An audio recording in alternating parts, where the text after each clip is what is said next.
Hello students, आज हम एक बहुत ही इम्पोर्टेंट क्वेश्चन की चर्चा करेंगे जो कई बार बोर्ड एग्जाम में पूछा गया है। एसिटिक अम्ल से निम्न यौगिक कैसे प्राप्त करेंगे, केवल समीकरण दीजिए।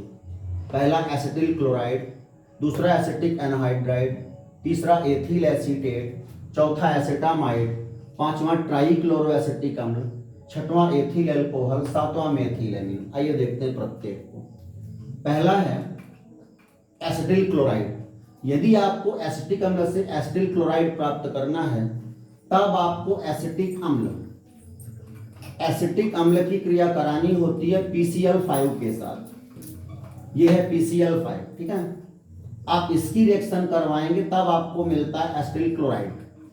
आइए देखते हैं कैसे मिलेगा। CH3COCl, CH3CO, एक क्लोरीन यहां से लाएंगे, एसिटिल क्लोराइड बन जाएगा, ठीक है। प्लस और क्या चीजें इसमें बाहर होगी, बनेगा POCl3, इसमें और बनेगा POCl3 प्लस HCl। इसमें से 5 क्लोरीन खत्म हो जाएंगे, एक Cl यहाँ पे आएगा, 3 Cl जाएंगे फास्फोरस के साथ में, एक Cl जाएगा H के साथ में। इसी का नाम है एसिटिल क्लोराइड। एसिटिक अम्ल से एसिटिल क्लोराइड इस प्रकार से बनेगा PCl5 की क्रिया द्वारा, ठीक है। सेकंड है एसिटिक एनहाइड्राइड। इसके लिए आपको एसिटिक अम्ल के 2 अणुओं को, ठीक है, एक अणु है, ठीक है, प्लस ये दूसरा अणु है, ठीक है ना। एसिटिक अम्ल के 2 अणुओं को आपको गर्म करना पड़ता है फास्फोरस पेंटाऑक्साइड की प्रेजेंस में, ठीक है ना। एसिटिक अम्ल के अणुओं को आप गर्म करते हैं फास्फोरस पेंटाऑक्साइड की उपस्थिति में, तब यहां से जल का अणु बाहर निकल जाता है, ठीक है। ये जो जल का मॉलिक्यूल है ये बाहर निकल जाएगा H2O, तो बन जाता है एसिटिक एनहाइड्राइड। कैसे बनेगा आइए देखते हैं। CH3CO, ऊपर से एक CH3CO, नीचे से एक वो एक्स्ट्रा है, इसे यहां पे इस प्रकार से आप जोड़ देंगे, ठीक है। इसी का नाम है acetic anhydride plus H2O, H2O बन जाता है, ठीक है। तीसरा है एथिल एसीटेट। एसिटिक अम्ल से एसिटिक एनहाइड्राइड आपको ऐसे मिलेगा, गर्म करेंगे फास्फोरस पेंटाऑक्साइड की प्रेजेंस में 2 अणुओं को। एथिल एसीटेट एक एस्टरीकरण अभिक्रिया है, ठीक है। इसके लिए आपको जो एसिटिक अम्ल है, ये एसिटिक अम्ल है, इसे आपको ट्रीट कराना पड़ता है, अभिक्रिया करानी पड़ती है एथिल एल्कोहल के साथ में। यह आपका एथिल एल्कोहल। एसिटिक अम्ल को एथिल एल्कोहल के साथ सांद्र H2SO4, ठीक है, एक उत्क्रमणीय अभिक्रिया होती है सांद्र H2SO4। सांद्र H2SO4 की प्रेजेंस में गर्म करते हैं आप, ठीक है। एसिटिक अम्ल को एथिल एल्कोहल के साथ सांद्र H2SO4 जब गर्म करते हैं तब बन जाता है एथिल एसीटेट, CH3COO2H5। देखेंगे CH3COO2H5, इसी का नाम है एथिल एसीटेट प्लस OH और H, H2O यहां से बाहर निकल जाएगा, ठीक है।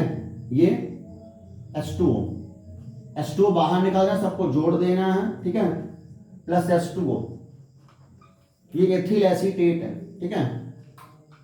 4th नंबर की रिएक्शन है एसिटामाइड। एसिटामाइड बनाने के लिए आपको जो एसिटिक अम्ल होता है इसकी रिएक्शन करवानी होती है अमोनिया के साथ में, ठीक है। जब आप अमोनिया से रिएक्शन करवाते हैं तब पहले अमोनियम एसीटेट बनता है CH3COONH4, इसका नाम है अमोनियम एसीटेट। NH3 और जुड़ के अमोनियम बना लेंगे, CH3ONH4 अमोनियम एसीटेट बनेगा, ठीक है। जब आप इसको गर्म करेंगे, ठीक है, जब आप इसको गर्म करते हैं तब जल का अणु बाहर निकल जाता है, H2O बाहर निकल जाएगा, ठीक है, और बन जाएगा एसिटामाइड CH3CONH2, एसिटामाइड बन जाएगा, ठीक है, प्लस H2O। तो इस प्रकार से एसिटिक अम्ल की क्रिया अमोनिया के साथ जब कराएंगे तो अमोनियम एसीटेट बनेगा, गर्म करने पर एसिटामाइड ये बन, जिसका नाम है एसिटामाइड, ठीक है। 5वीं रिएक्शन है ट्राइक्लोरो एसिटिक अम्ल।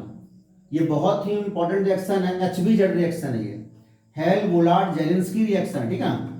इसमें जो एसिटिक अम्ल होता है, ठीक है ना, इसकी आप रिएक्शन करवाते हो 3 क्लोरीन अणुओं के साथ, ठीक है, फास्फोरस की प्रेजेंस में। जब आप करवाते हो तो इसका जो अल्फा हाइड्रोजन है वो क्लोरीन से प्रतिस्थापित हो जाता है, तीनों हाइड्रोजन 3 क्लोरीन से प्रतिस्थापित हो जाएंगे और बन जाता है CCl3COOH, बन जाता है CCl3COOH प्लस 3HCl। इसका नाम है HBZ रिएक्शन, ठीक है, नेमिंग रिएक्शन है हेल गोलार्ड जेलेंस्की रिएक्शन, ठीक है। जब एसिटिक अम्ल को क्लोरीन या ब्रोमीन के साथ फास्फोरस की उपस्थिति में अपकृत कराया जाता है तब ट्राइक्लोरोएसिटिक अम्ल बनता है, ऐसे आप लिख देंगे, HBZ रिएक्शन है, ठीक है। इस प्रकार से 5 रिएक्शन खत्म होती हैं। 2 और इनको देखते हैं, इन्हें आप कॉपी में नोट कर लेंगे। इसके बाद अगली रिएक्शन एथिल एल्कोहल, ठीक है। एसिटिक अम्ल से एथिल एल्कोहल बनाने के लिए इसका अपचयन कराना पड़ता है। CH3COOH एसिटिक अम्ल है, इसका अपचयन आप कराते हैं लिथियम एल्यूमिनियम हाइड्राइड के द्वारा, ठीक है, लिथियम एल्यूमिनियम हाइड्राइड LiAlH4, ठीक है ना। अपचयन जब कराएंगे तो 4 हाइड्रोजन आएंगे जिससे रिएक्शन करेंगे एसिटिक अम्ल के साथ, जैसे बन जाता है एथिल एल्कोहल CH3CH2OH, बन जाएगा CH3, C के साथ 2 आ जाएंगे H2OH और 2 हाइड्रोजन 1 ऑक्सीजन, जल बना लेंगे, ये जल। एसिटिक अम्ल से एथिल एल्कोहल ऐसे बनेगा, एसिटिक अम्ल को लिथियम एल्यूमिनियम हाइड्राइड के द्वारा अपचयन करा देंगे तो बन जाएगा एथिल एल्कोहल। अगली 7वीं रिएक्शन है मेथिलेमिन, ये भी इंपॉर्टेंट रिएक्शन है, स्मिट अभिक्रिया, ठीक है। इसमें एसिटिक अम्ल होता है, एसिटिक अम्ल की क्रिया आप कराते हैं हाइड्रोजोइक अम्ल के साथ, ध्यान देंगे HN3, ये सूत्र होता है हाइड्रोजोइक अम्ल का। एसिटिक अम्ल को हाइड्रोजोइक अम्ल के साथ अभिकृत कराते हैं सांद्र H2SO4, ठीक है, सांद्र H2SO4 की प्रेजेंस में 50 से 55 डिग्री सेल्सियस पर जब एसिटिक अम्ल को हाइड्रोजोइक अम्ल के साथ सांद्र H2SO4 में 50 से 55 डिग्री से अभिकृत कराते हैं तब बन जाता है मेथिलेमिन, CH3NH2 बन जाएगा, इसमें बन जाएगा CH3NH2, ठीक है। बाकी CO2 और N2 बाहर हो जाएंगे, प्लस CO2 प्लस N2। धन्यवाद।